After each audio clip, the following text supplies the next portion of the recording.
y adultos también, ¿no? Entonces empecé a supervisar con Patricia Pelissari, sin tener pacientes, que es lo que siempre cuento, y empecé a hablar con ella porque con ella habíamos tenido todo lo que era musicoterapia en neurosis, ¿no? Porque la verdad es que la musicoterapia está siempre enfocada a la discapacidad y, como dice Cora, a todos los temas que tengan que ver con enfermedad.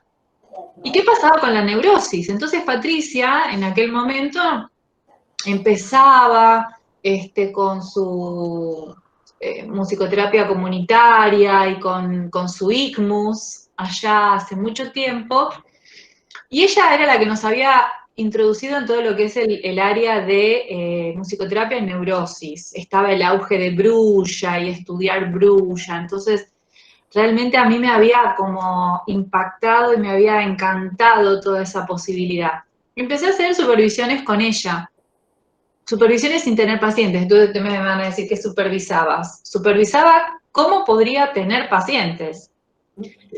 Y bueno, no sé si por las ganas, el deseo o qué, empecé a tener mi primer paciente adulta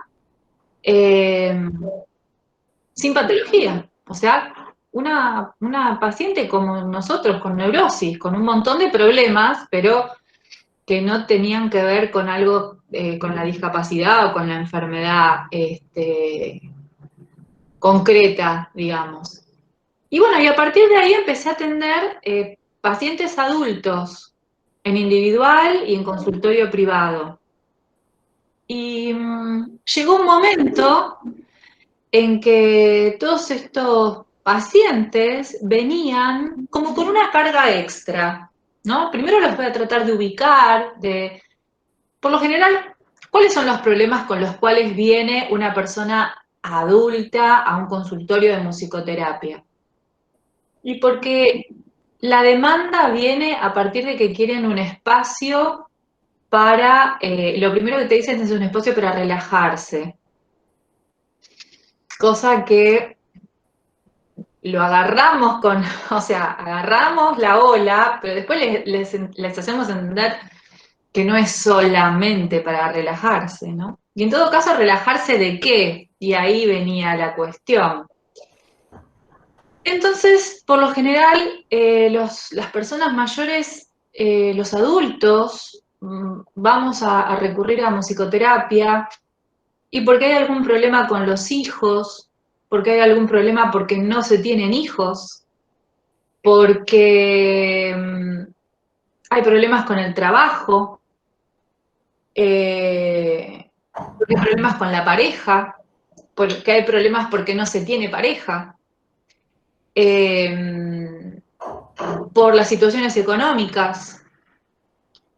Entonces ahí vienen los conflictos con las emociones, ¿no? Y en realidad muchas veces las personas cuando vienen a musicoterapia no se dan cuenta cuánto van a trabajar las emociones dentro de lo que es el encuadre musicoterapéutico.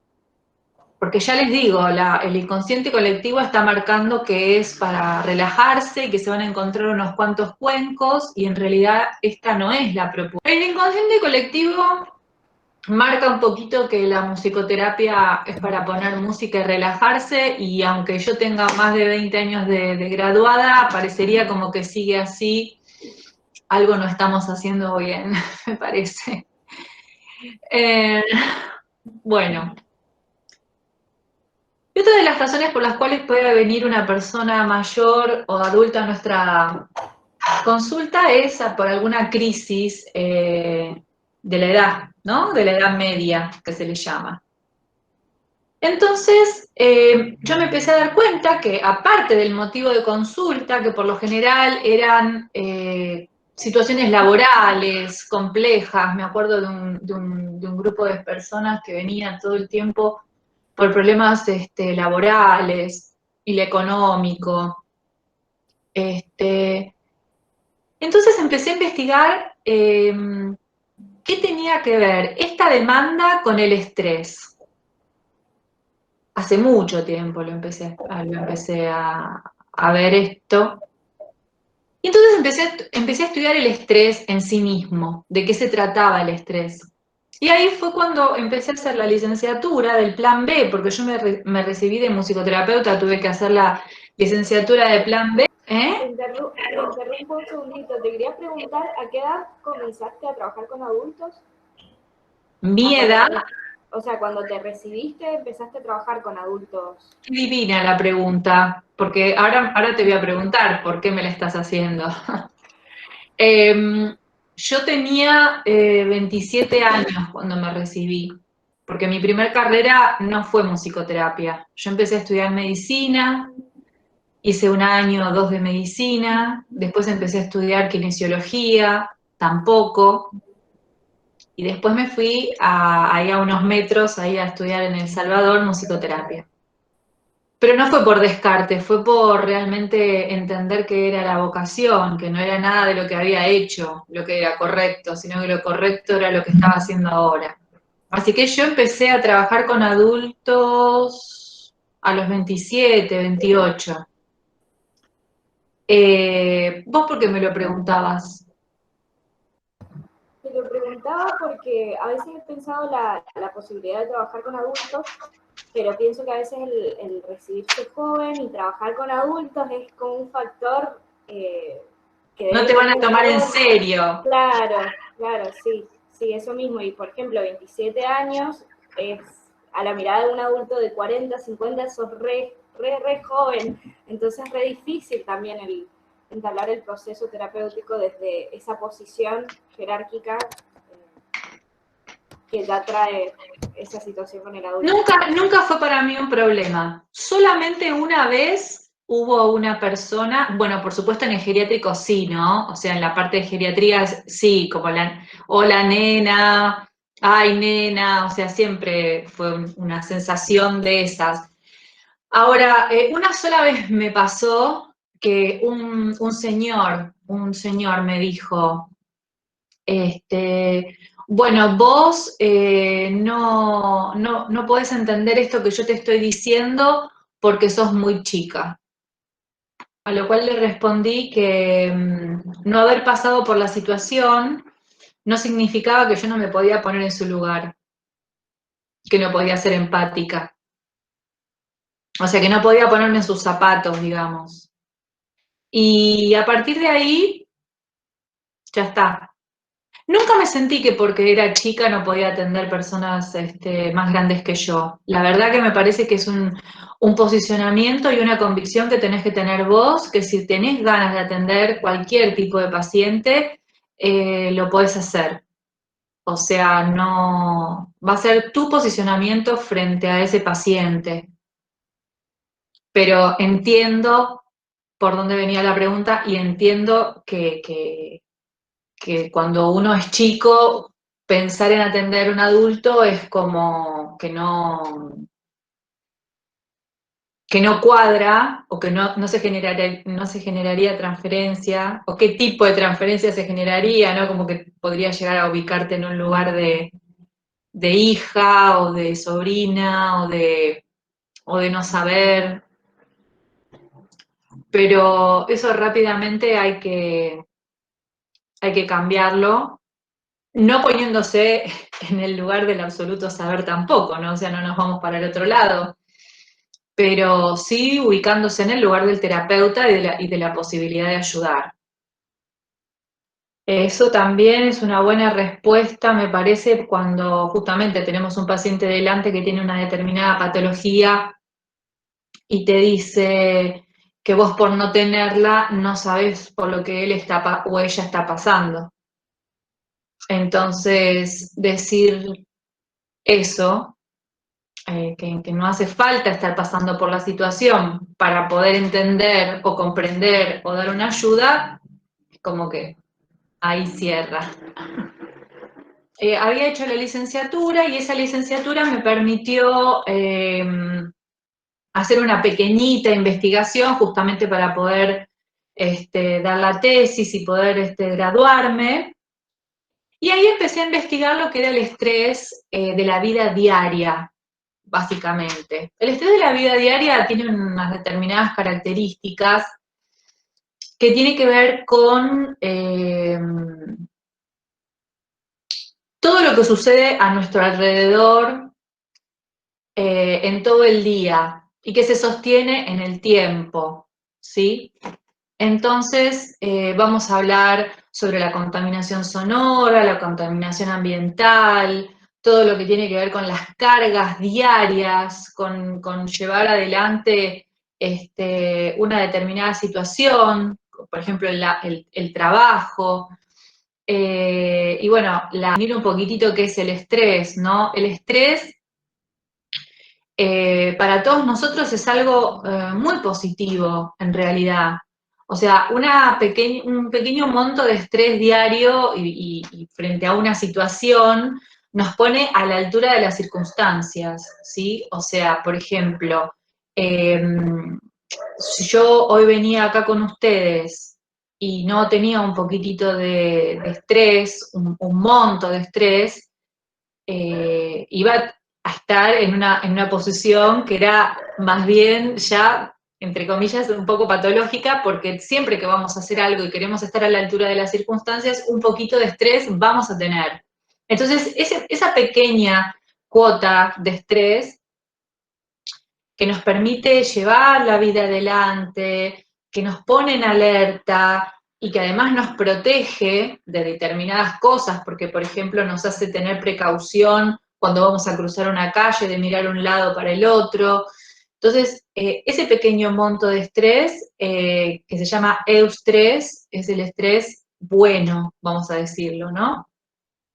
De esta manera, se define de esa manera. Y entonces, esa pequeña cuota, durante la vida cotidiana y cuando llevamos nuestro trabajo adelante, es suficiente y está bien. Ahora, si esa carga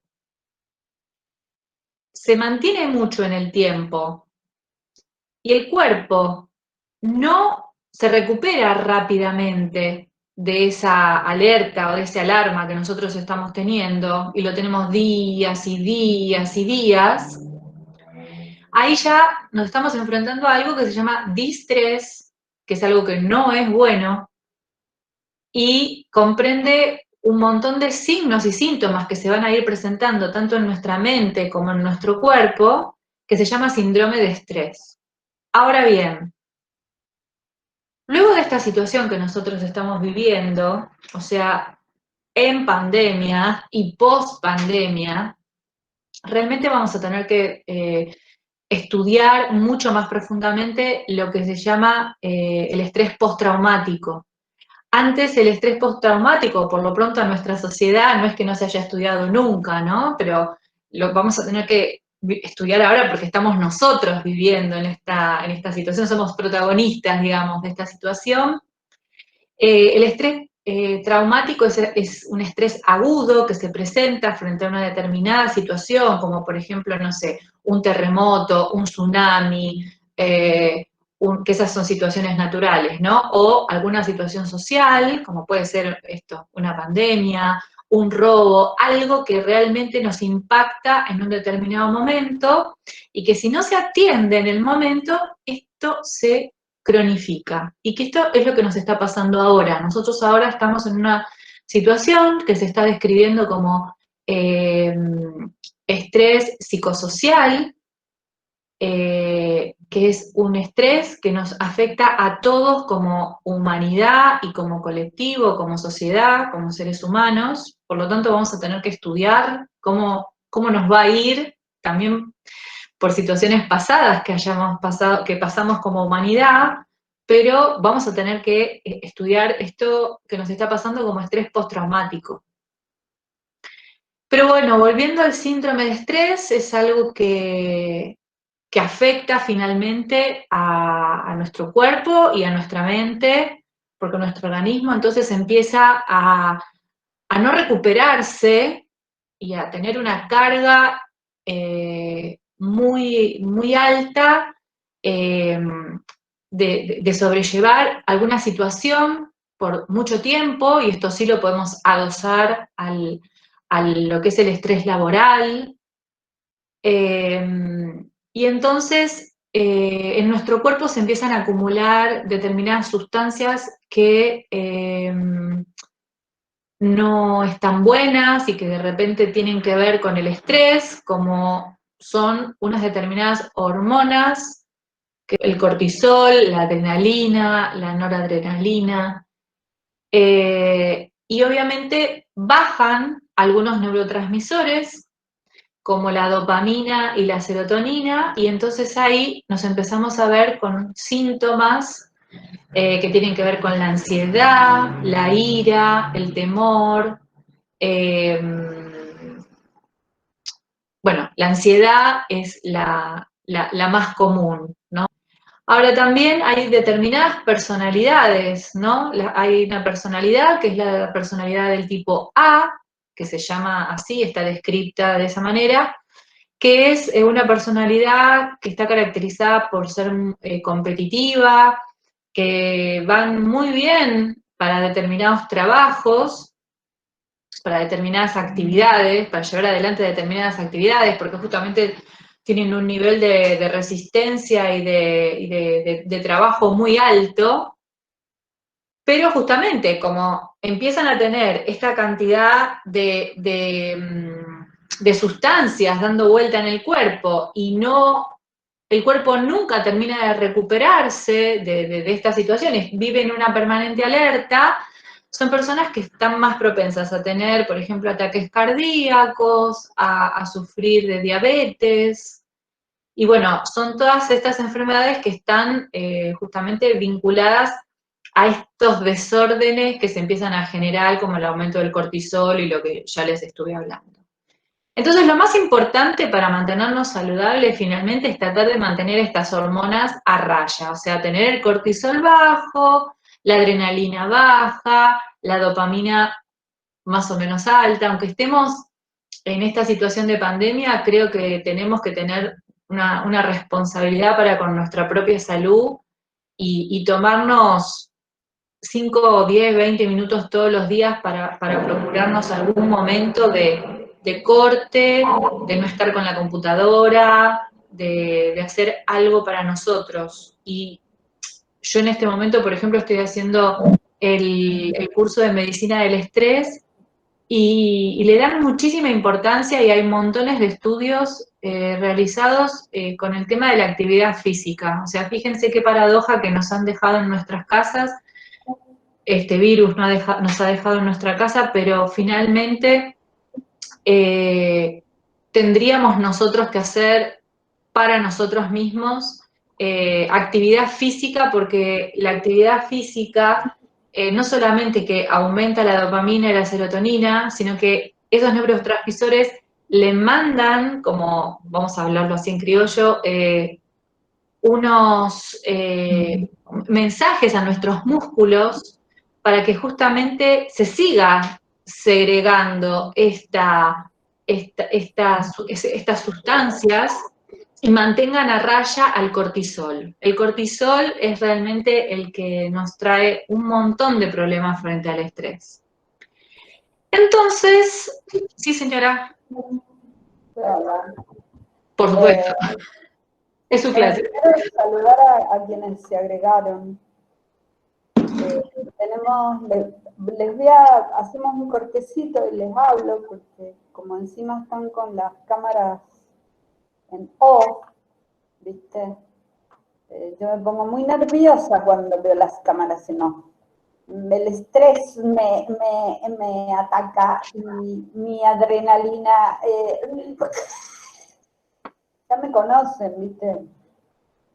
Llevan 3 años conociéndome, así que... bueno, estamos conversando con la licenciada Cecilia Di Princio sobre una enfermedad que pertenece todo a nuestro siglo y a nuestra época, que no se la llama enfermedad, en realidad es un estado más que una enfermedad, ¿no? Que es el estrés y qué aspectos lo producen. Sobre todo se da en los adultos. con respecto a esto del estrés psicosocial, es realmente algo que vamos a tener que atender. Y bueno, yo en realidad me dediqué mucho a estudiar el estrés en los docentes, ¿no? Y hoy estamos realmente los docentes en una situación muy compleja, pero porque se nos une, además del problema económico que siempre se generó, no solamente con los docentes universitarios, estoy pensando en los docentes de nivel inicial, en el nivel primario, en el secundario, ¿no? Ahora realmente están en una situación muy, muy compleja. Cuando yo recién les conté que el estrés se unía muchísimo al tema laboral, hay patologías específicas que están vinculadas al estrés relacionadas a determinadas profesiones, ¿no? Y recapitulando un poquito esto, voy un poquito más para atrás y me olvidé de contarles que cuando nuestro cuerpo no se recupera fácilmente de todo este estrés, lo que obviamente va a generar es enfermedades. Entonces, puede generarse en este síndrome tanto enfermedad física como psíquica en conjunto, ¿sí? Entonces, lo que va a suceder es que a lo mejor estemos con ansiedad, pero con contracturas, además. Entonces, ¿qué pasa? Cada organismo tiene una determinada vulnerabilidad a la enfermedad. Entonces, no todos vamos a enfermarnos de lo mismo frente a una situación de estrés. Y obviamente que la inmunidad también tiene que ver con el estrés, porque cuanto más estresados estamos, más baja nuestro sistema inmune y más propensos a las inflamaciones y a las infecciones estamos. Con lo cual hay que también mantener un sistema inmunológico adecuado para, en este caso, lo que nos está pasando, que nos estamos infectando de un virus que está afectando a todo el planeta. Entonces hay algunas personas que se enferman de una determinada manera porque hay una cierta vulnerabilidad en el organismo que también tiene que ver con esta situación de estrés. Y no todas las personas se enferman de las mismas cosas y de la misma manera. Y hablando de las enfermedades, hay enfermedades que son particulares de los docentes, ¿sí? Se ha estudiado, y hay muchos estudios, que, bueno, relacionan el ser docente con, por ejemplo, estar mucho tiempo parado, dando la clase, ocupándose de los niños. Entonces, hay mucha propensión a tener varices, a tener problemas de la voz, a tener jaquecas, a tener del sistema gástrico, gastritis, pero fundamentalmente de lo que más adolecen los maestros es de la falta de reconocimiento. Y eso es lo que más estudiado está, por eso hay un estudio que bueno, que yo también hice con un grupo de docentes, que es un inventario, que después se los voy a contar bien de qué se trata, pero en uno de los ítems lo que se evalúa es justamente la valoración que tienen los docentes de sí mismos por la valoración que en realidad se les da en la sociedad. ¿Qué pasa con los docentes? Los docentes tienen un estrés especial, o un tipo de estrés que está estudiado especialmente, que comparten junto con los trabajadores de la salud, en este sentido, que lo han estudiado unas personas que se pusieron a estudiar el estrés hace muchos años, que se llama Maslach, una de las personas que ha estudiado esto, que se llama el burnout. El burnout es el estrés específico que aqueja a las personas que se ocupan de la educación o de la sanidad, ¿sí? No solamente los médicos, enfermeros, ¿sí? El burnout Entonces, como les decía, es un estrés especial que está caracterizado por esto de estar quemado. Esto de estar quemado, si volvemos al estrés común de una persona común, tiene las dos situaciones. Uno es la carga de estrés prolongada, o sea, por mucho tiempo está en resistencia esta persona. Y la otra característica es que es una persona que se tiene que hacer cargo de otra. El burnout también se lo puede asociar hoy con cualquier persona que esté cuidando de otra. Por ejemplo, las mamás tienen burnout a veces. Y las cuidadoras o cuidadores de personas mayores que están en sus casas en este momento también tienen burnout. Que se tienen que hacer cargo de personas mayores que tienen patología, ¿no? Por ejemplo, una persona con Alzheimer. Entonces, el burnout tiene esas dos características. Sostenido en el tiempo, una carga muy grande, sostenida en el tiempo, y que la persona se tiene que hacer cargo de otra. Cuando una persona se tiene que hacer cargo de otra, hay un desequilibrio, entonces, de estas cargas, ¿no? Porque esa persona a la cual se está cuidando no me puede retribuir ese monto de cuidado que se le está dando. Entonces, ahí es donde viene esto de la falta de reconocimiento. A los médicos, a los trabajadores de la salud también les pasa esto. Y la verdad, entonces, como para abrir un poquito el debate y lo que opinan,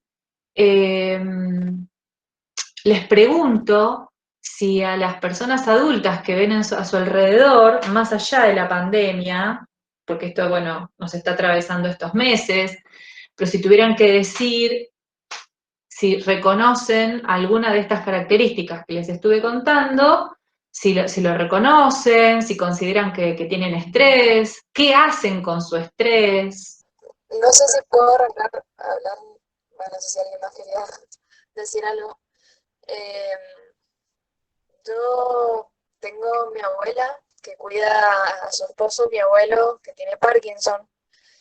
Ahora obviamente en cuarentena está mi hermano ayudándola, se fue a vivir con ella, pero veo mucho ese estrés y lo que ella hace para dispersarse, para tener su espacio también, porque estar en su casa es estar arriba de mi abuelo, que lo tiene que llevar al baño, cambiarlo, bañarlo, hacerle de comer, y su espacio es su trabajo. Ella sigue trabajando, es depiladora y trabaja al lado de su casa, tiene su espacio ahí donde van las clientas. Obviamente ahora en cuarentena no tiene, obviamente por lo que es grande, no está atendiendo, que lo podría hacer, pero bueno, no porque se quiere cuidar, más que nada también por mi abuelo, porque ella está excelente. Y bueno, como que yo veo que ella trata de hacer algo para estar mejor y es trabajar, por ejemplo. Pero sí está eso de la falta de reconocimiento también, en donde creemos que por ahí, no sé, inconscientemente, ¿da? Es su deber cuidarlo. Y muchas veces mi abuelo se cae y él es mucho más grande que mi abuela y mi abuela lo levanta sola del piso.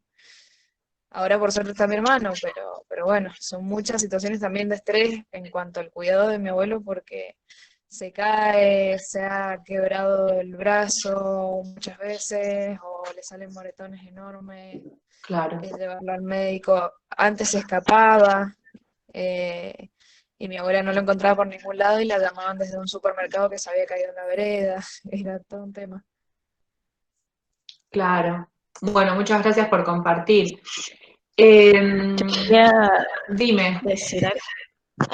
Acá, por ejemplo, bueno, quizás pasó mucho que es justamente con esto de la pandemia, los profes se han visto como mucho más exigidos incluso y mucho más estresados que en otros momentos por las horas de trabajo. Y por ejemplo, acá pasó, o sea, acá en San Juan pasó que a una directora de una escuela le dio un infarto hace muy poquito, por eso. O sea, y es como que me acordé de lo que dijiste, de que por ahí esto del estrés tiende a los paros cardíacos o a la ansiedad y a todo eso.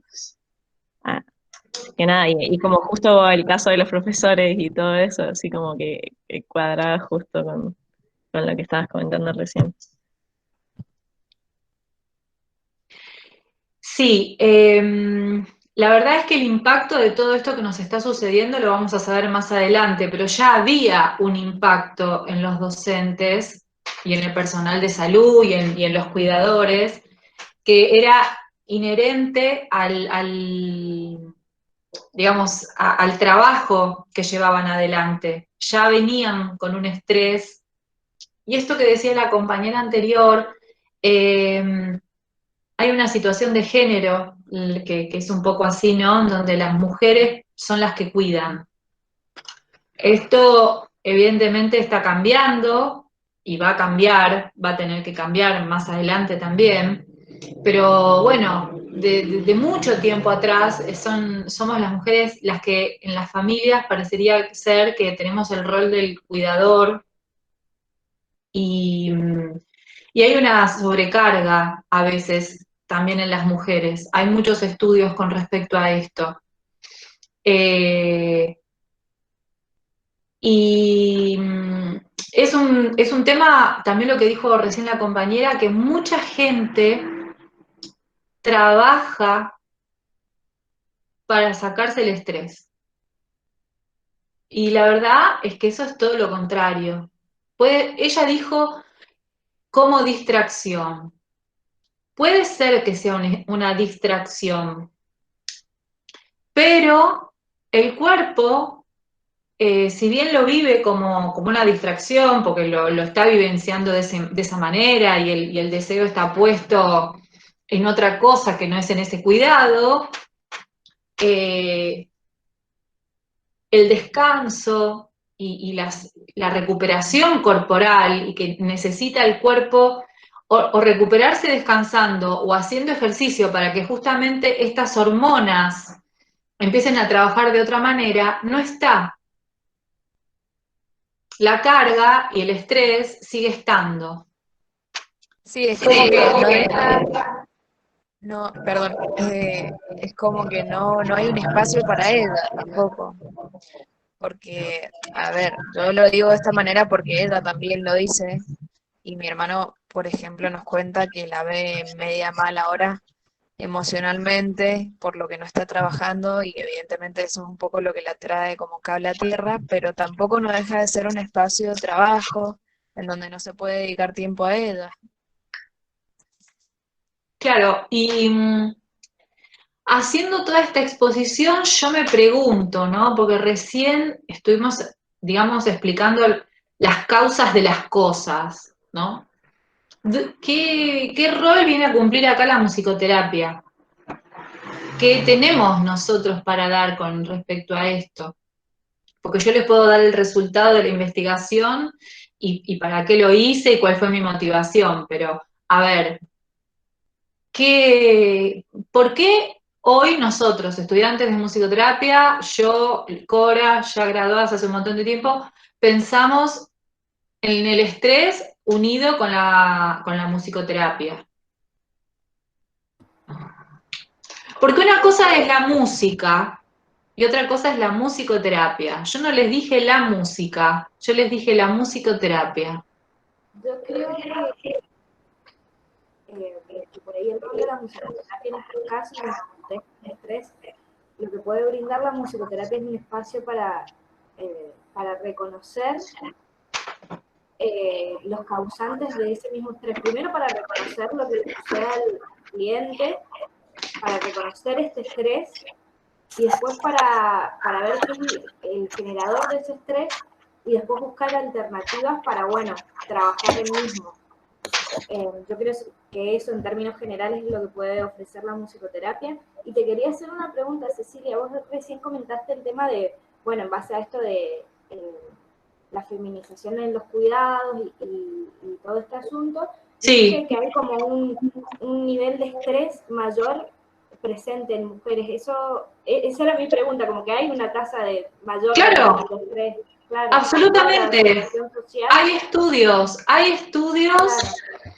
y hay reuniones de mujeres que estamos hablando de este tema y que el rol del cuidado de la familia, del bebé, de los viejos, está siempre ligado a las mujeres. Y dada la casualidad que aparte en esos estudios se evidencia que encima de todo esto, el momento de cuidar, por ejemplo, a las personas mayores, como por ejemplo, no sé, a los padres, es justamente en un momento de la mujer que también entra en una situación de cambio hormonal, de cambio personal, de crisis personal, y casi cuando está entrando en ese momento, le toca ir y cuidar a los padres. No, o sea, hablando así de una manera general, ¿no? No es que se dé siempre, pero el rol del feminizado del cuidado está siendo puesto hoy sobre la mesa, como que los cambios hormonales que sufren las mujeres en un determinado momento de la vida complica el tema de además estar cuidando a mayores, porque hay más riesgo cardíaco, porque al no tener estrógenos no tiene no hay esa protección del corazón. Entonces imagínate que si estamos diciendo que el estrés ya de por sí puede llegar a generarte problemas cardíacos y estamos frente a una mujer que a lo mejor no tiene la protección hormonal necesaria, es candidata segura o probable de otro tipo de enfermedades. Yo creo que este tema, hay varias alumnas de este grupo a las cuales les interesa especialmente, ¿no? Porque sé que son militantes del feminismo y defensoras acérrimas del papel de la mujer en la sociedad, y realmente vienen cambiando clichés, vienen cambiando paradigmas, vienen cambiando prejuicios, y la verdad que creo que es muy interesante que puedan profundizar, ¿no?, en esta temática, poder llegar realmente cada vez a una práctica más consciente de lo que significa desde nuestra profesión el aporte, ¿no?, a la condición de la mujer dentro de la sociedad, ¿no? Me parece valiosísimo lo que se está charlando aquí. Y también creo que algo copado en base a esto que decís, Cora, también replantearnos la posición de la mujer dentro de la musicoterapia, porque hablando de esto de o sea, que es algo que venimos hablando en varias cátedras y con todos los compas, de esta misma feminización del cuidado en la misma carrera de musicoterapia, porque la mayoría son mujeres, cómo sigue todo este tema del cuidado, de la parte del trabajo de las emociones, direccionado a la mujer. Entonces, nada, también está bueno llevarlo por ese lado. Yo no quisiera explayarme en ese tema, porque si no me va a subir la presión. Pero sí, es un tema súper interesante, inclusive también para que nosotras como mujeres nos lo replanteemos, ¿no? ¿Se acuerdan cuando, si alguna vez leyeron Winnicott, habla de la mujer, de la madre, ¿no? Y mismo el psicoanálisis, que para generar un sujeto sano, hay que darle el rol al padre. Vamos a pensarlo en la familia, ¿no? Pero para que exista ese rol del padre, la mamá se tiene que correr de esa cuestión, o sea, tiene que darle lugar al varón para que pueda intervenir. Yo creo que en este punto, si hacemos un paralelo con la musicoterapia, pero esto es una mirada mía, absolutamente, creo que así como dejamos que la musicoterapia quede en ese inconsciente de que le vamos a poner música a alguien y se va a desestresar, tenemos la mirada de que la mujer en la musicoterapia cuida, hace algunas cosas, somos mayoría, esto está bien, pero los cargos importantes, salvo en algunos lugares, y los que han hecho bastante quilombo en la musicoterapia siempre fueron varones. Discúlpenme, pero es así. También las lecturas, justamente lo hablábamos en una clase la semana pasada, el tema de las lecturas, cómo a veces los textos que leemos en musicoterapia, si bien hay escrito por varias mujeres, nos remiten a nombres de varones. Entonces, nada, también eso. A mí me pasa que yo estoy, por ejemplo, en un momento en donde muchos, por a lo mejor la exposición o no sé qué, supongo que sí, debe ser la exposición, me piden material escrito. Y a mí me pasa, Yo te pedí. claro, ahí está, Cora me pidió. Y yo le digo, ay, Cora, tengo tanto, y lo tengo tan desordenado. Y yo me pongo a pensar, ¿por qué no me puse a escribir? ¿Por qué no me pongo a escribir? Y si me miro a mí misma, lo primero que me sale es decir, no tengo tiempo. Y es la pura, no estoy mintiendo. Porque bueno, yo también hice una elección con respecto a mí, que es hacer una familia. Entonces, yo me imagino que cuando mis hijos sean un poquitito más grandes, yo todos estos papeles que tengo desparramados por acá, los voy a juntar y voy a terminar escribiendo. Pero también pienso, ¿tengo que llegar a ser tan grande? Y no, la verdad que me lo estoy replanteando y voy a tener que poner las cosas en su lugar para que mis hijos, o sea, lo de la pandemia también a mí me ayudó como mujer a pensarme, ¿no? Y decir, bueno, realmente me tengo que correr de un montón de roles que yo estuve cubriendo hasta ahora, o sea que la pandemia no fue solamente una situación de crisis mundial, sino que hay pequeñas crisis en cada familia, me imagino, de reevaluar y repensar los roles. Bueno, yo estoy ahora hablando con ustedes, pero yo dije, yo no hago la comida. Pero muchas veces me vi en la situación de dejar mi trabajo en un determinado horario para venir a hacer la comida, para venir a hacer el almuerzo, para tener las lancheras hechas. Y eso no me dejó escribir. El rol del varón en temas profesionales quizá está planteado de otra manera. Y entonces sí tienen más espacio para escribir, para pensar, para bajar a la realidad o al papel y mandarse 200 millones de libros, que si vos los lees a lo mejor no están tan copados, perdón, pero a lo mejor si rascás un poquito así, no sé. A mí, o sea, a mí lo que me pasa es eso, como mujer y persona de la musicoterapia. Y esto hay que repensarlo, pero ahí es donde yo digo que uno también tiene que empezar a correrse, a hacer el lugar profesional, hacer el lugar, o sea, el lugar profesional, el lugar de la familia y después el lugar personal.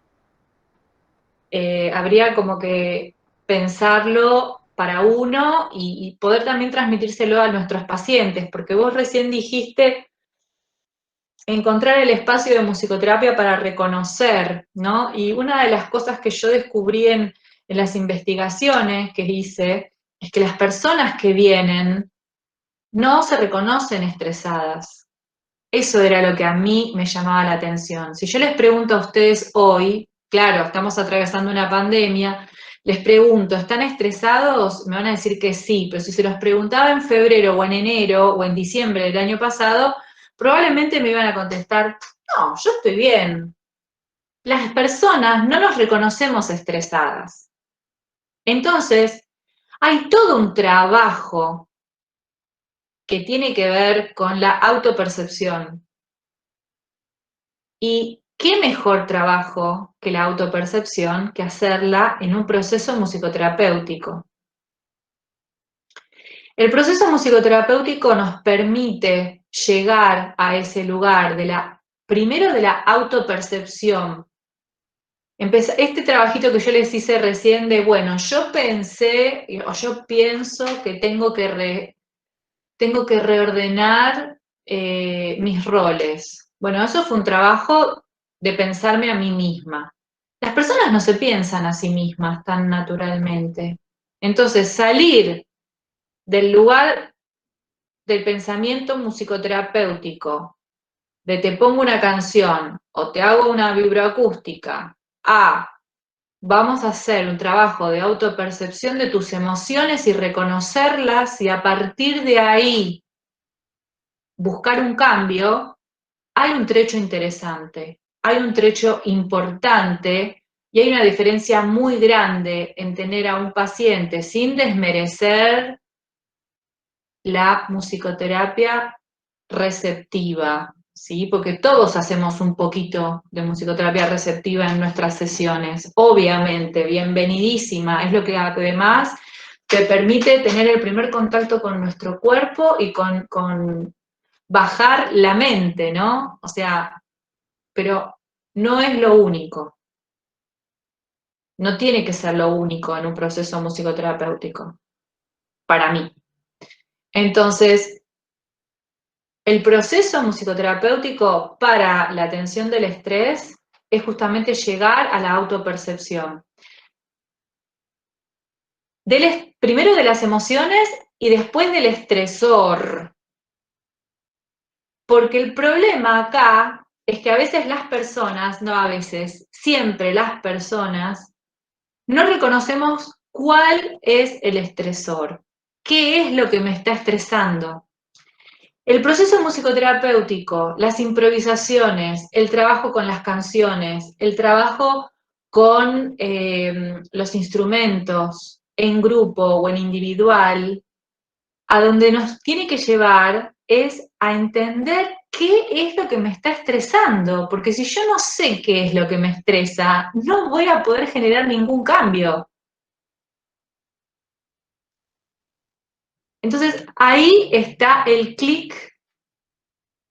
¿Y cómo es ese proceso? Y bueno, yo en el proceso de hacer música voy a ir regenerando y generando dopamina, serotonina, va a bajar el cortisol, voy a empezar a caminar esto de la autopercepción, cuáles son mis emociones, aceptarlas, qué es lo que me está sucediendo con eso que me está estresando. A lo mejor una persona viene y dice, no, porque mi jefe, porque esto, y resulta que no es el trabajo lo que lo está estresando, sino que hay una situación adentro del laburo que lo remite a otra situación de la casa que era de cuando era chico, y hay que irse hasta allá para ir a sanar la casa, a sanar el laburo. Y eso de reconocer el estresor es el proceso más rico que se puede hacer para trabajar con musicoterapia en el área del estrés. Porque cuando los docentes, por ejemplo, empiezan a hacer el trabajo en musicoterapia, ¿no? Que tiene que ver justamente con sentir el agotamiento emocional. Por ejemplo, este inventario del burnout de Maslach tiene tres cosas para averiguar, ¿no? Una es el agotamiento emocional, una es la despersonalización, o sea, cuando vos te sentís mal en un lugar, lo que haces es ir con tu cuerpo, pero no ir con tu mente y tus emociones. Entonces vas automáticamente, haces las cosas, vas, cuidás, vas, haces. No le pones ninguna carga, volvés a tu casa y ojo, porque todo esto se empieza como a diseminar por todas las áreas en donde uno va vinculándose. Y otro de los ítems que evalúa es lo de la realización personal, o sea, el reconocimiento del trabajo, si me reconocen lo que yo estoy haciendo. Entonces, uno cuando evalúa este tipo de situación, va a tratar de investigar junto con las personas que vienen cuál es el estresor, qué es lo que a vos de todos esos ítems te está molestando. En la gran mayoría de los docentes, el tema del reconocimiento fue lo más relevante. ¿Y cómo se trabaja desde la musicoterapia? Y bueno, investigando y reconociéndose en uno mismo con posibilidades también de hacer otras cosas, aparte de la vocación, ¿no? Del deber ser y, como decía San Martín, creo que serás lo que debas ser o no serás nada. Y bueno, a veces hay que tomar el laburo como un medio para ganar el dinero y después las realizaciones personales se tienen que generar en otros espacios. Lo que decía recién la compañera, ¿no? O sea, la abuela hoy, en situación de pandemia, se ve agotada, agobiada, no reconocida, y necesita, como muchos de nosotros seguramente, un espacio y un lugar para reconocerse a sí mismo productivo y alegre y feliz en otro espacio, en otra cosa, reconocerse que vale en otro hacer. Porque cuando uno va a un proceso musicoterapéutico, va y hace música, sonido y cuerpo. Tengo una consulta, Claro. puede ser. ¿Se genera algún tipo de dependencia física por la situación de estrés, como a nivel fisiológico, digamos? ¿Cómo es dependencia? Eh, como si fuera una ¿Adicciones? especie de, ajá, como una dependencia a ese estado de estrés, por ejemplo. Qué buena pregunta. Qué buena pregunta.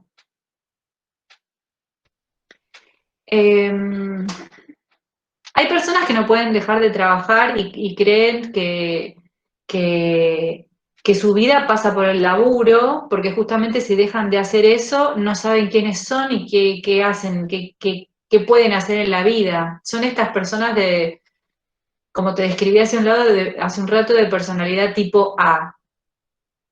Pero si lo pasamos al tema del cuidado, y ya no tiene que ver con el estrés, ¿no? Tiene que ver con esto de los cuidadores.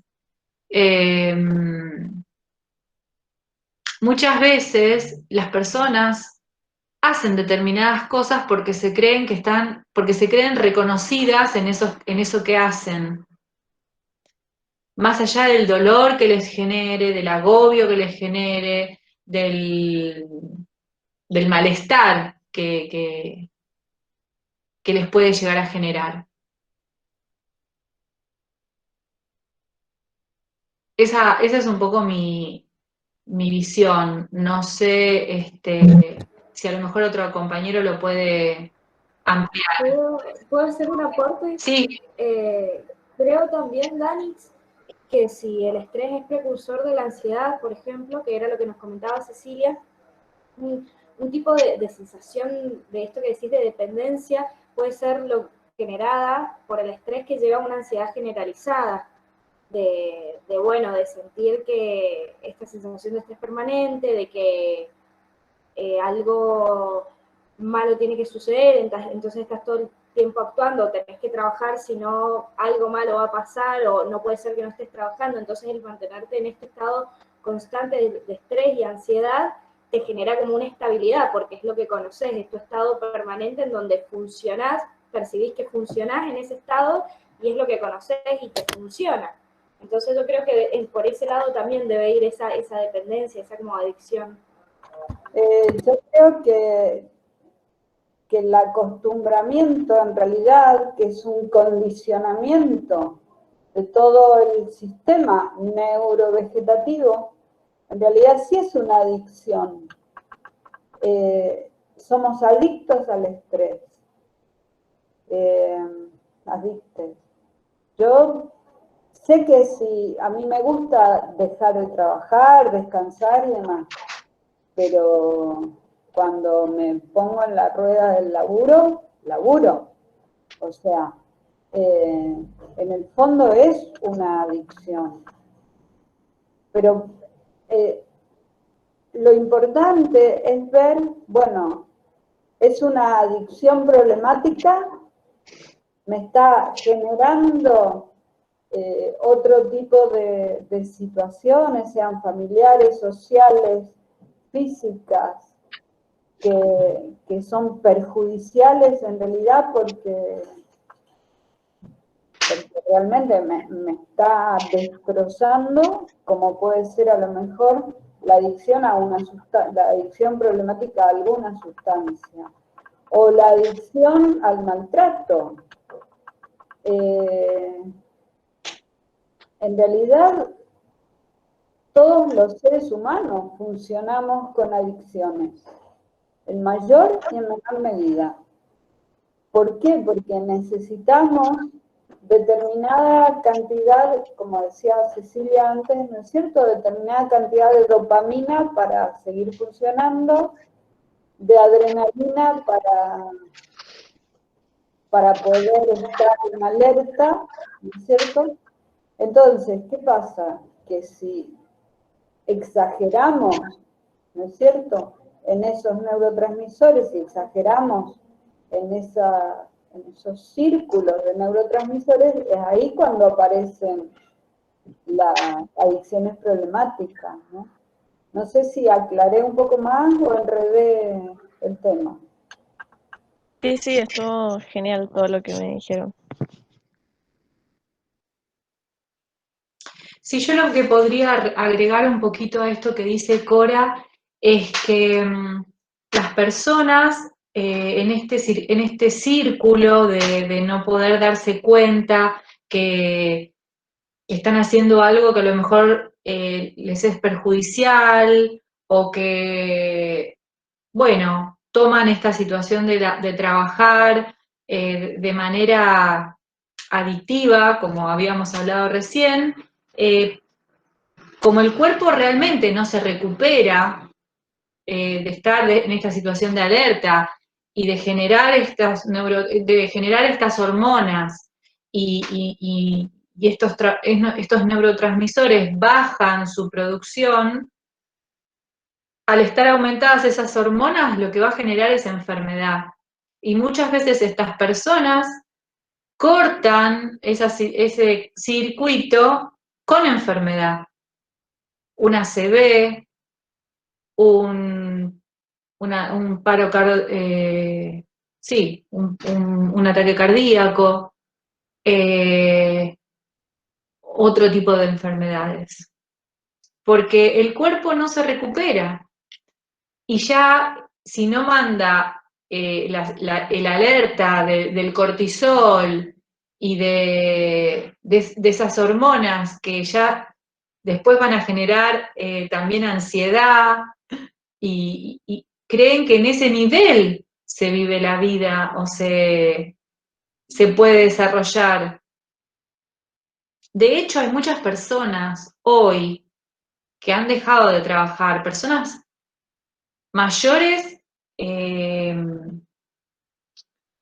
casi, podría decir también adultos mayores, que tuvieron que dejar de trabajar, cerraron su fábrica, no pueden no pueden ir a trabajar, y si tuvieron que quedar en la casa con lo que es en la casa, ¿no? Desayuno, almuerzo, merienda, cena y estar adentro de la casa, aunque algo trabajen en la casa, se han encontrado con que han empezado a tener síntomas, o sea, han hecho síntomas psicosomáticos, ¿no? Sin llegar a ser una ACV o un problema grave, pero más allá de que justo también estamos en pandemia que genera una enfermedad y que a lo mejor las personas pueden llegar a sentirse que están enfermas y tener miedo a la enfermedad, pero la ansiedad ha sido tanta en estas personas que obviamente ya están en algunos estudios, ya han salido el aumento de la ingesta de psicofármacos para bajar la ansiedad. Más allá de que porque estamos en pandemia, por el encierro, no es tanto por el encierro, o sea, sí es el encierro y no generar el contacto social, eso sin duda, pero el hecho de que a alguien le saquen lo que, porque aparte es la preocupación, ¿no? Bueno, no estar produciendo económicamente a las personas adultas, lo que digamos, les marca la vida es la situación del trabajo, el trabajo como salud y el trabajo como productor de sostenerse económicamente. Entonces, eso se cortó o se vio afectado y subió muchísimo la ansiedad, pero también por la falta de rutina y ritmos. Acostumbrados a una rutina y ritmos altos, porque el señor que a lo mejor abría su negocio hoy está mal porque no tiene la entrada económica. Entonces ahí, ¡pum!, otra vez la ansiedad. Pero hay otro tipo de ansiedad que la están llevando las personas que laburaban, porque digo el señor del negocio porque a lo mejor al mediodía cerraba y después volvía a abrir, como que tenía un rato a la tarde para descansar, no es como otras personas que, bueno, se levantan a la mañana y vuelven a las 8 de la noche porque trabajan en una fábrica, ponele, ¿no? Entonces los niveles de ansiedad a veces en estos casos han subido por el quiebre de la rutina. Y el quiebre de la rutina para una persona de personalidad tipo A que vive, mejor dicho, si no trabaja, la vida no tiene sentido, el sentido de la vida termina siendo el trabajo, y bueno, la ansiedad se le fue a cualquier lado, pero por esa situación, por la rutina laboral que salió del medio. ¿Qué tipo de actividad creen o qué tipo de intervención creen que se podría llegar a hacer con un paciente que les llega con estas características? Pueden hacer una intervención online vamos a poner con una docente que tenía un doble turno, iba a un colegio a la mañana, a un colegio a la tarde, y que ahora, bueno, está dando a sus alumnos de manera virtual y resulta que tuvo, bueno, dolores de cabeza horribles y llega a musicoterapia porque se quiere relajar. ¿Qué es lo que nos va a venir? O sea, quiero hacer musicoterapia para relajarme. Qué lindo, che. ¿Cómo podríamos hacer?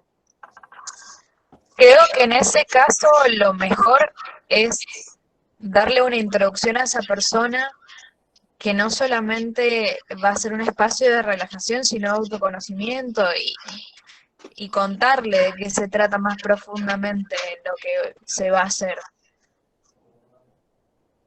Bueno, yo no les conté que en la investigación que yo hice, que era una intervención de 5 encuentros, el primer encuentro era un encuentro que yo lo llamé psicoeducativo, porque las personas no saben de qué se trata la musicoterapia, y es muy importante tener este encuentro que yo lo llamo psicoeducativo o músico-educativo, como más les guste, primero para derribar el mito, sí, te vas a relajar, pero además vamos a hacer otro proceso. Y entonces esto de explicarle a la gente para qué viene, y bueno, sí, lo tenemos que hacer, forma parte del laburo, es parte del laburo, es parte de la sesión. Ya lo tomé así yo hace muchos años. Vamos a tener que seguir por muchos años todavía explicando qué es lo que hacemos en las sesiones.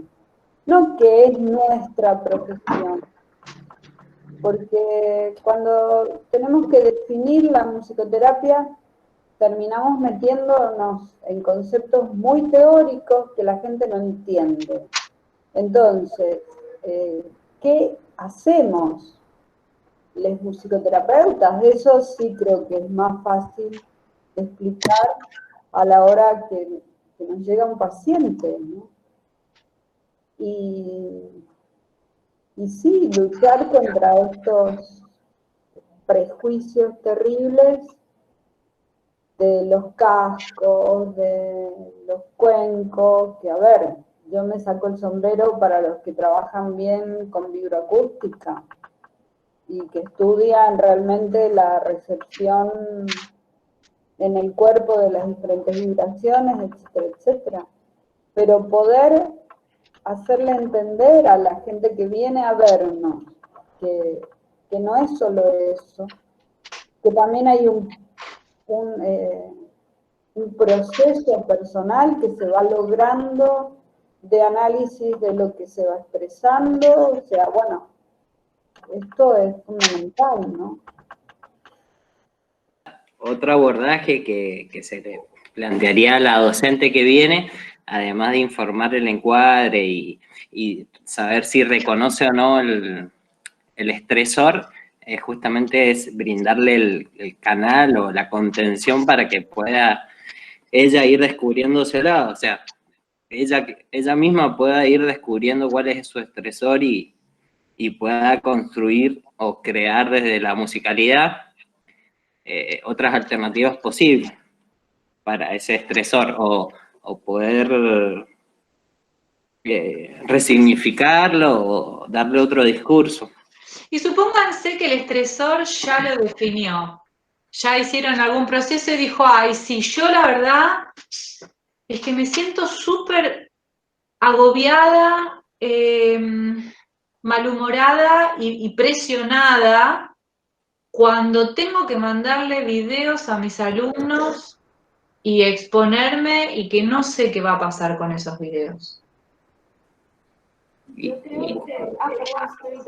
perdón, la última, buscar alternativas a eso, a ese trabajo, buscarle alternativas, o también muchas veces son, creo yo, expectativas de los demás. Por ejemplo, que esa profesora tiene que cumplir ciertas expectativas de la directora, porque si no, su laburo no...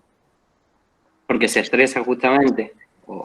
De que en base a esta situación planteada, que lo que me cuesta el tema del medio online, como que lo veo, me cuesta imaginarme así la sesión de musicoterapia online, pero creo que como técnica trataría de ver en base a los medios y a si se puede hacer un intercambio musical por medio de la videollamada, teniendo en cuenta si hay delay y todo lo circunstancial. Utilizaría alguna técnica con fines expresivos en base a esta preocupación, que si bien la está expresando como, bueno, que lo pueda expresar de una manera más visceral por medio de, no sé, qué le diría a sus alumnos, aquello que eso no le puede decir o expresar, o a la directora de su colegio. Lo llevaría yo personalmente para ese lado.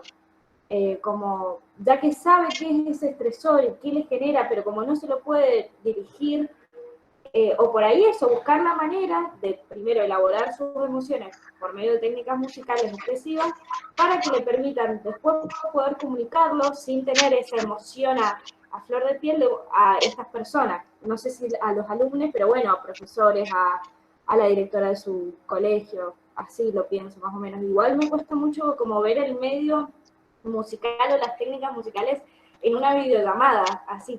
No sé cómo se trabaja eso. No solo el tema de las técnicas, sino el cómo uno, el tema de que no hay que limitarse al instrumento en sí, cómo llevar a cabo la sesión, por ejemplo, la palabra, el sonido, no sé, cuidado con el fuego, cómo, a mí también me surge esa pregunta, esa duda, digamos. El tema, por ejemplo, de que también, o sea, eso de la cuestión online, también, o sea, hasta qué punto no debe ser un poco más estresante también para la persona tener una sesión online por la situación así. Sí, yo también pienso, como cortando un poco lo que decía María, que no por ahí, sino a llegar al punto en el que ella ya solucione esta situación de estrés que le genera, no sé, dar el video a los alumnos o lo que sea, sino como para que pase por esta etapa de presentar cuál es su negación frente a esto, ¿no es cierto? ¿Cómo podemos superar esa negación para después tomar una opción de decir, bueno, puedo ir por este camino o presentar opciones o hablar, pero no sé si es tan rápido el proceso de decir, bueno, listo, ya lo solucioné y ahora voy a ir a mandarles un video a los alumnos. Yo creo que también ver cuáles son las necesidades de la profesora y plantearlo por ese lado para que no tenga que ser tan duradera esa etapa de negación o llegar ya a la negación de decir no voy a mandar ningún video, pues no lo voy a hacer. Entonces por ahí, para no llegar a esa etapa de negación, tomar opciones o presentar opciones en una sesión para que ella también tenga una cartilla más amplia, creo.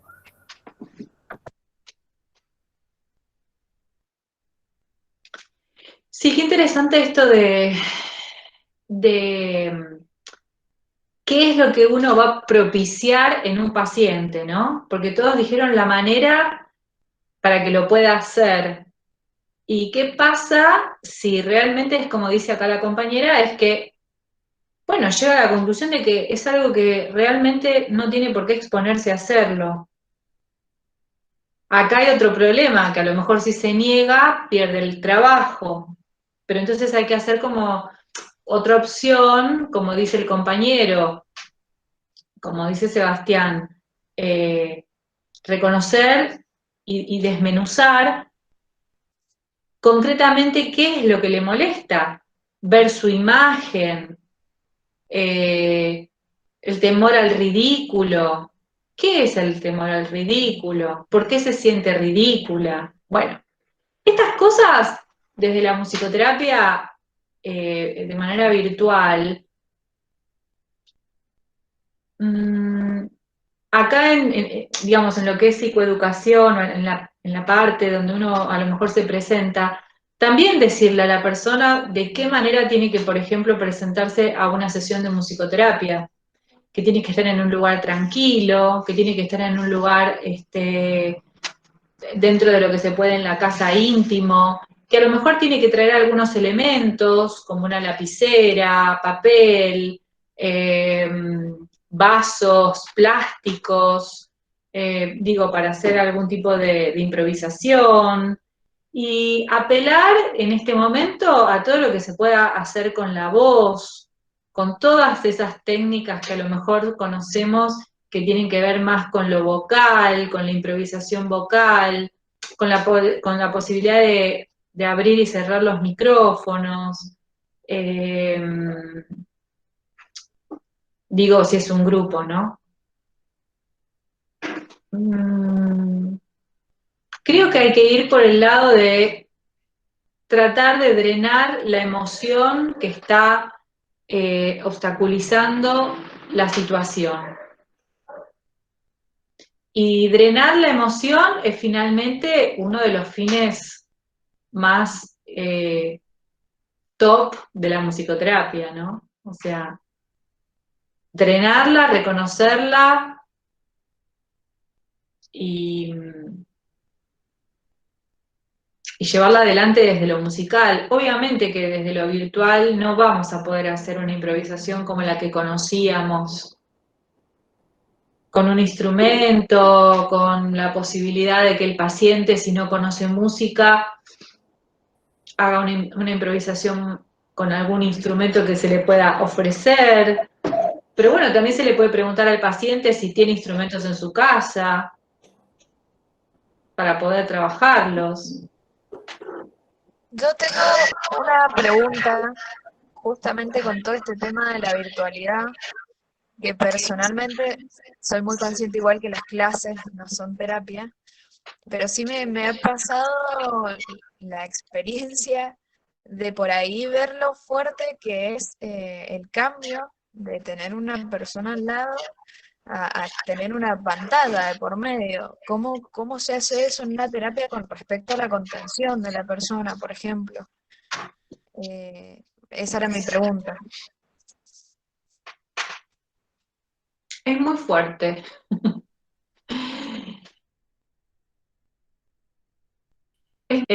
Yo sigo con mis pacientes geriátricos que los conozco del año pasado o de años anteriores. Los pacientes con los cuales yo continúo son pacientes que yo estoy en conocimiento, pero me sucedió de trabajar con dos grupos de docentes que no nos conocíamos previamente, que se armó un grupo.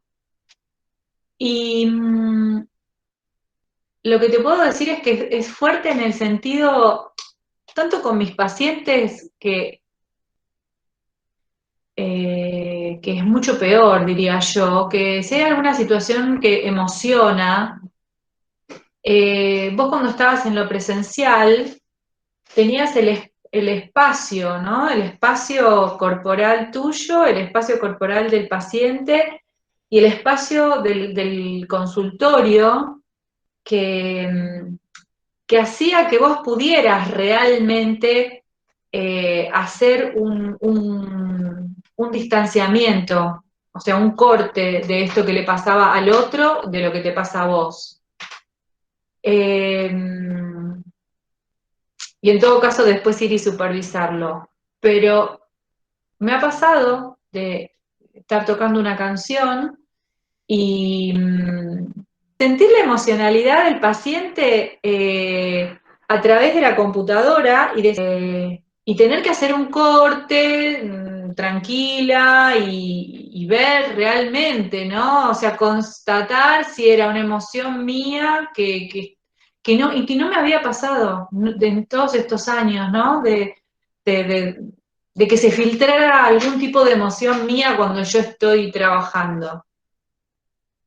Y esto de la pantalla hace que uno no tenga el registro corporal real y de la emocionalidad que uno percibe en el otro.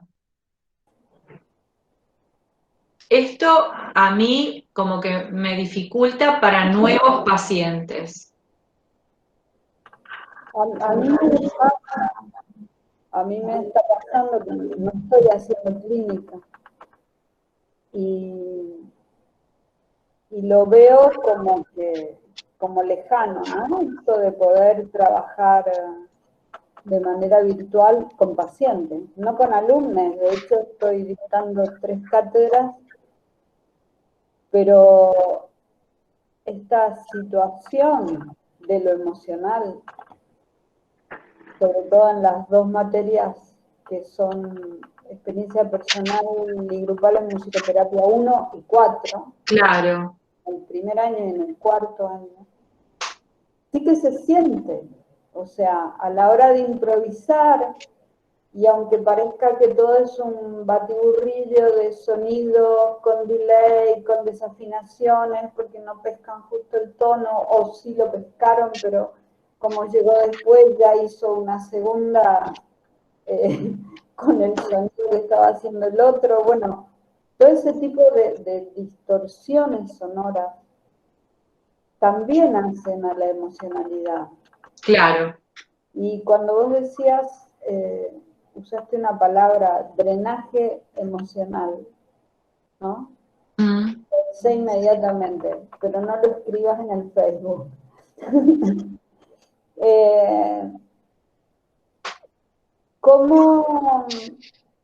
¿cómo no nos respetamos en todas estas cosas que estamos viviendo cada uno de los musicoterapeutas de un lado y del otro del charco, porque esto no es solo patrimonio argentino, esto está pasando en todo el mundo y todos se lo están planteando, se lo empezaron a plantear en abril, ya haciendo foros de discusión en diferentes países sobre qué le pasaba, ¿no? a los musicoterapeutas en este vínculo virtual. Yo creo que estamos aprendiendo muchísimo de transferencia, de contratransferencia, de invención de actividades y de recursos y desplegando una creatividad impresionante, no sé. Por ahí puede ser también que pasa mucho, o sea, pensándolo como en otros vínculos que surgen también en la virtualidad a veces, pasa mucho esto de que la contención por ahí viene del lugar de como una constante que se crea a partir de una comunicación como súper fluida o cosas así, pero que tiene esto de que es constante y quizás eso crea como una contención. Lo difícil de la terapia es el hecho de que no sé, al ser, por ejemplo, una sesión por semana, es como más difícil mantener esa constante. Mira, tomando esa palabra constancia, yo a todos los pacientes que tengo, que ya los conozco, justamente lo hablaba el otro día en el fórum, que los invito, de personas mayores. Lo que sucedió al principio de la pandemia fue justamente ponerse a disposición para que esas personas se sintieran contenidas frente a lo que estaba sucediendo. Entonces, el lugar de la musicoterapia llegó con la contención de la presencia y de la voz. De la presencia y de la voz. Y de la voz cantada y de la voz hablada. Porque en muchas oportunidades lo único que pudimos decirnos fue qué necesitas y en qué te puedo ayudar. No te preocupes, yo te mando una moto para que te vaya a hacer las compras. O encontramos un verdulero con su número de teléfono que haga delivery, qué sé yo. Hicimos cosas que no tenían que ver con la musicoterapia, pero que a la vez sí, porque el vínculo ya estaba. Y entonces el vínculo también trae esta responsabilidad. Por lo tanto, la presencia, aunque sea desde la virtualidad, generó esta constancia terapéutica que es la que los pacientes necesitan. Sostener los tratamientos una vez por semana se hace difícil, ¿no? Porque todos estamos agotados y agobiados. Pero para determinadas personas, como las personas mayores que yo atiendo, es muy esperado esa vez por semana, del encuentro, del canto, de la selección de las canciones, de hablar de cómo les fue en la semana, de hablar de las cosas que no pueden hablar con otras personas, de las quejas por la convivencia, por las faltas de rutina, y la posibilidad también de encontrar en las canciones la protesta, ¿no? Con determinadas canciones la protesta, el recuerdo, y aunque exista el delay, digo, ¿no? Entonces, quizá, como dice Cora, hay que empezar a pensar a la musicoterapia de una manera mixta, ya más adelante, cuando se vuelva a la presencialidad, va a haber tratamientos que a lo mejor yo me veo con mis pacientes mayores, no sé cuándo volveremos a la presencialidad, aunque alguien levante y diga, ya pueden atender a todo el mundo, ya 3 pacientes por lo menos me dijeron, yo no vuelvo. Claro. Y entonces va a ser virtual. Y hay otros que vendrán presencial. Entonces, en esto de la virtualidad, y bueno, a lo mejor una improvisación como la que conocíamos en la presencialidad, no la vamos a poder hacer.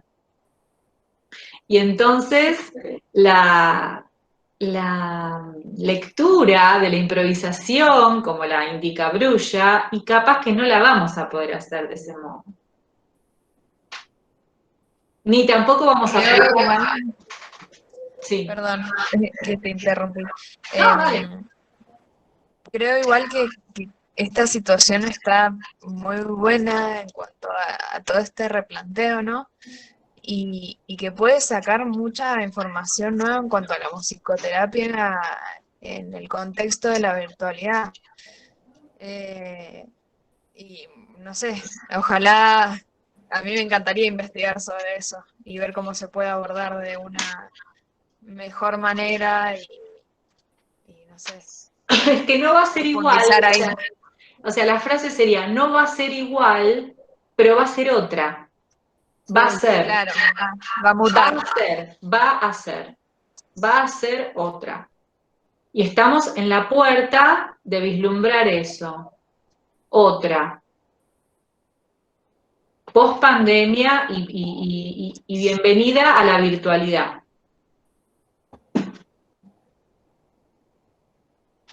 Bueno, yo creo que decía que has recontrapasado en tiempo, en generosidad, no sé.